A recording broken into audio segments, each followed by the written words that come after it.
কোন হব বিৰোধী দলপতি কংগ্ৰেছৰ বাবে আহিল ভাল খবৰ বিধানসভাত বিৰোধী দলপতিৰ মৰ্যাদা লাভ কৰিব কংগ্ৰেছৰ বিধায়কে এটা দলৰ 13 জন বিধায়ক থাকিলেও লাভ কৰিব বিৰোধী দলপতিৰ মৰ্যাদা বিৰোধী দলপতিৰ ক্ষেত্ৰত থকা নিয়ম কৰা হল সংশোধন 19 জন বিধায়ক থকা কংগ্ৰেছ দলৰ পৰা এইবাৰ লাভ কৰিব বিৰোধী দলপতিৰ মৰ্যাদা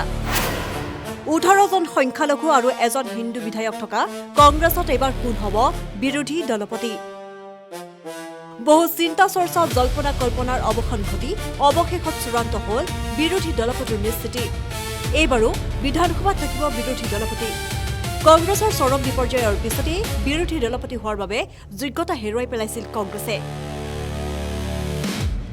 পূৰ্বে বিধানসভাৰ বিৰোধী দলপতি হৈ থকা দেৱব্ৰত শইকীয়াই এইবাৰ পৰাজয় বৰণ কৰিব লগা হয় নাজিৰা বিধানসভা সমষ্টিত কিন্তু এবাৰ 19 জন বিধায়ক থকা কংগ্ৰেছ দলৰ পৰা কোনে লাভ কৰিব বিৰোধী দলপতিৰ মৰ্যাদা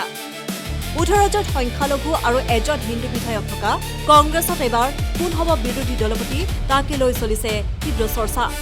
এবাৰ বিধানসভাত বিৰোধী দলপতি নাথাকিব বুলি সকলোৰে মাজত চৰ্চা অব্যাহত থকাৰ মাজতে আহিছে এক ডাঙৰ ঘোষণা যে এইবাৰ থাকিব বিৰোধী দলপতিৰ ক্ষেত্ৰত থকা নিয়মৰ কৰা হয় সংশোধন 13 জন বিধায়ক থকা দলে লাভ কৰিব বিৰোধী দলপতিৰ মৰ্যাদা পূৰ্বে বিৰোধী দলপতিৰ মৰ্যাদাৰ বাবে প্ৰয়োজন হৈছিল 21 জনকৈ বিধায়কৰ কিন্তু এইবাৰ নিৰ্বাচনত 19 জন বিধায়ক জয়যুক্ত হৈছিল বিৰোধীৰ 18 জন সংখ্যালঘু বিধায়ক আৰু এজন হিন্দু ধৰ্মীয় বিধায়ক কিন্তু একেগৰাকীৰ ভিতৰত কোন হ'ব বিৰোধী দলপতি লিডাৰ অফ দ্য অপজিশ্যনটো দিয়াৰ কাৰণে আমাৰ কেতিয়া আছিলে 16 আছিলে 16 মিন 21 মেম্বাৰ জিকিলে তেওঁলোকে লিডাৰ অফ দ্য অপজিশ্যনটো পায় ফলত এতিয়া আকৌ ৰিভাইজ কৰি পেলাই যোৱা 2001ৰ পৰা এই আমাৰ 15 এছেম্বলিৰ পৰা আকৌ এইটো 110 কৰা হয়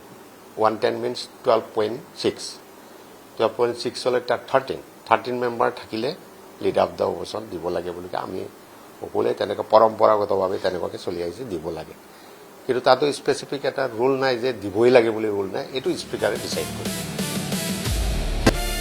বিশেষ প্ৰতিবেদন নিউজ ডেস্ক ৰিপৰ্ট